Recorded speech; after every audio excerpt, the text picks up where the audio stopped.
La unidad y la continuidad de la Unión Europea era lo que finalmente se jugaba en la negociación de los fondos para ir en rescate de las economías del bloque. Y teniendo presente lo que ocurrió con Gran Bretaña y el Brexit, ya no se podía dar nada por descontado.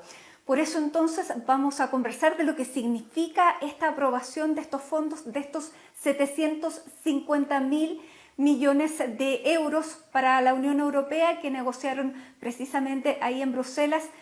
Durante estos días vamos a conversar de su importancia con la directora del Programa de Estudios Europeos de la Universidad de Concepción y doctora en Ciencias Políticas y Sociales, Paulina Astroza.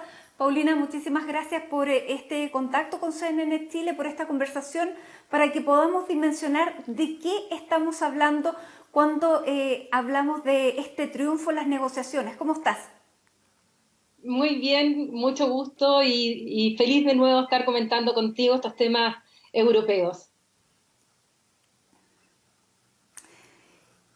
¿Quién finalmente entonces, Paulina, es el ganador? ¿Son los países que más lo necesitaban, los que estaban viendo que la Unión Europea estaba siendo egoísta, o es este bloque de países que se llamaban los frugales, que eran los que estaban más en desacuerdo con ir en apoyo, entregando recursos, además del préstamo, y que hicieron temblar durante 4 días los que duró la negociación de si efectivamente iba a haber negociación y con ello si iba a seguir existiendo la Unión Europea como tal?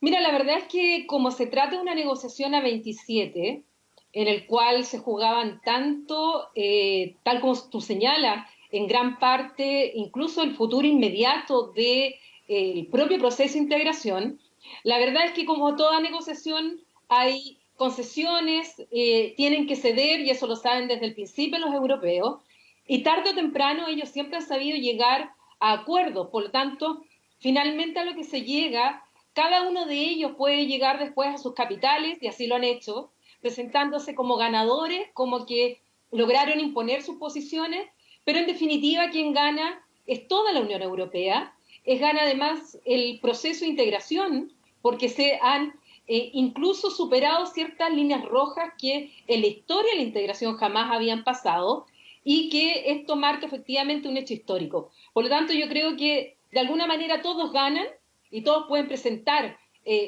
efectos positivos para sus países, como al mismo tiempo todos cedieron en alguna medida para poder llegar a un acuerdo unánime a 27 estados con intereses tan distintos entre ellos.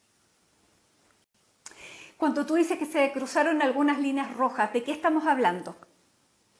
Mira, lo histórico que tiene este acuerdo, en primer lugar, dice relación con que han aceptado los 27 países miembros el mutualizar la deuda. ¿Por qué? Porque lo que ellos aprobaron fue un fondo de recuperación económica de 750.000 millones de euros. Pero este fondo no es que los estados pongan dinero sobre la mesa, sino que lo que están haciendo es autorizar a la Comisión Europea, a la Unión Europea, a que tomen préstamos en el mercado financiero, como está rankeada AAA con intereses muy bajos, entonces va a tomar préstamos por esta cantidad de dinero, y esto después se va a repartir a través de transferencias directas o a través de subvenciones entre los países. Por lo tanto, algo que se negó durante mucho tiempo y que lo vimos en la crisis del euro, que era esto de que todos los estados tomaron una deuda para que favoreciera más a algunos estados que otros. Bueno, eso se rompió, ese es el primer tabú que rompen, y que ha sido justamente Angela Merkel, que junto a Emmanuel Macron presentaron este plan cuando propusieron hace un par de meses atrás que hubiera este fondo que ellos plantearon de 500.000 millones de euros, y que la Comisión Europea lo plantea como 750.000 millones. Entonces, ese es lo primero histórico, primera vez que hay una mutualización de la deuda entre todos los europeos, se comprometen para poder financiar esta recuperación. Y segundo, es Tú histórico nombraste también porque se sí, establece un tú impuesto, nombraste un a impuesto alguien que al es... plástico. sí, Paulina, vamos por parte. Tú hablaste de dos personas que fueron claves, que es la primera ministra de Alemania, Angela Merkel, y Emmanuel Macron. Angela Merkel lleva muchísimo tiempo al mando de Alemania, pero está de salida. Entonces, lo que te quería preguntar es efectivamente cuánto se necesita de líderes de esa potencia, de esa envergadura para el mantenimiento de la Unión Europea, porque efectivamente estas negociaciones, si bien todos ganan, pudieron haber fracasado y ella es una de las principales promotoras de esta unidad. ¿Cómo lo ves tú el futuro de esta primera parte sin Angela Merkel?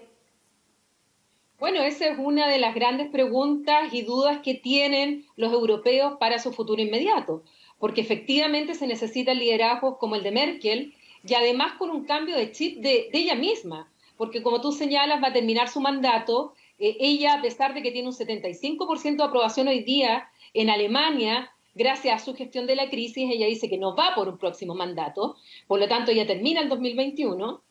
Y ella ha cambiado en el sentido de un discurso absolutamente europeísta que yo no se lo había escuchado antes. Y esto ha hecho efectivamente cargar la balanza y viniendo más aún de un Estado que tiene la presidencia de la Unión Europea y que al mismo tiempo es el país más rico. Entonces, claro que se necesitan líderes y una de las dudas que tienen es quién va a suceder a Angela Merkel. Todavía no se sabe. Había una sucesora que finalmente renunció y evidentemente el tema de los liderazgos y la estabilidad es un tema que no solamente en Europa, sino que en el mundo es hoy día una gran interrogante. Eso es verdad, Paulina, y sobre todo tú lo mencionas en este momento, porque en este momento la contundencia, la unidad de la Unión Europea, cuán necesaria la ves para los equilibrios mundiales cuando tenemos una polarización entre Estados Unidos, China y Rusia. ¿Cuál es el valor político y social y cultural, además de la Unión Europea, y que se mantenga sólida para el resto de los países?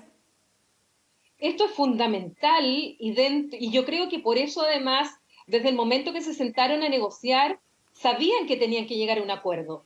Primero porque la crisis ha afectado de manera profunda a todos los países de la Unión Europea, ha sido asimétrica, pero a todos los ha afectado.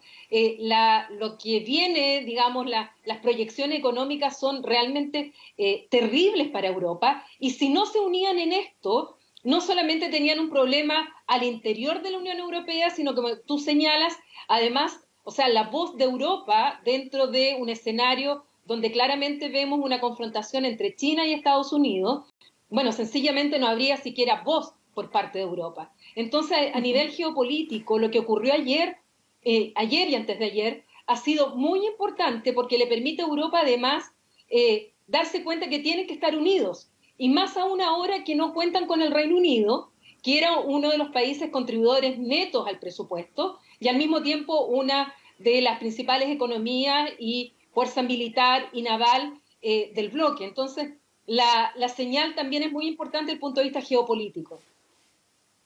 Así es, Paulina, y esto silencia un poco también las voces de los nacionalistas, porque veíamos que en países, por ejemplo, como Italia, que salió muy golpeado después del coronavirus, no solamente la cantidad de personas fallecidas, sino que en lo que ha significado su economía, de hecho ellos son los que llevan una parte importante de las ayudas en forma de transferencia. Pero ahí Matteo Salvini, que es uno de los líderes de los partidos de ultraderecha, es un gran opositor de la Unión Europea. ¿Cómo ves este acuerdo finalmente? ¿Es, entre comillas, un tapabocas para este tipo de nacionalismo? Sí, en gran medida, porque por un lado las críticas de partidos nacionalistas contra la Unión Europea era que la Unión Europea no se podía, no, había sido bastante lenta en actuar y resulta que la Unión Europea no podía actuar en un inicio de la pandemia porque en materia de salud y fronteras las competencias lo tienen los estados, no la tiene la Unión Europea. Así es que culpar a la Unión Europea esa lentitud era mentir.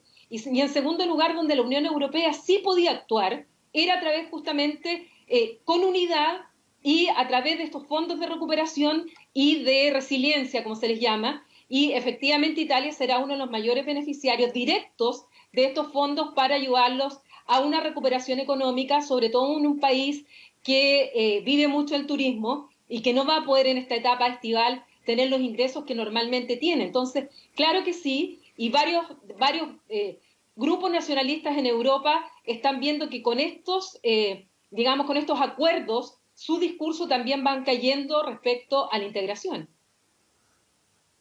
Paulina, nos queda exactamente un minuto, pero ¿cuáles son las lecciones que desde acá, que estamos muy lejos, podemos sacar de este tipo de negociaciones y de acuerdos? Bueno, en primer lugar que hay que negociar, que hay que llegar a acuerdos y que hay que tener voluntad política para que para los problemas y los desafíos que son globales, uno pueda actuar de manera global. América Latina está absolutamente fragmentada, no encontramos un discurso, imagina después de 7 meses de pandemia, recién el Mercosur tuvo una reunión vía Zoom y qué lejos estamos de lo que es el proceso de integración europeo. Nosotros aquí en América Latina con una falta de diálogo y descoordinación y fragmentación que realmente es peligroso porque nosotros estamos en una posición muchísimo más frágil de la que están los países europeos.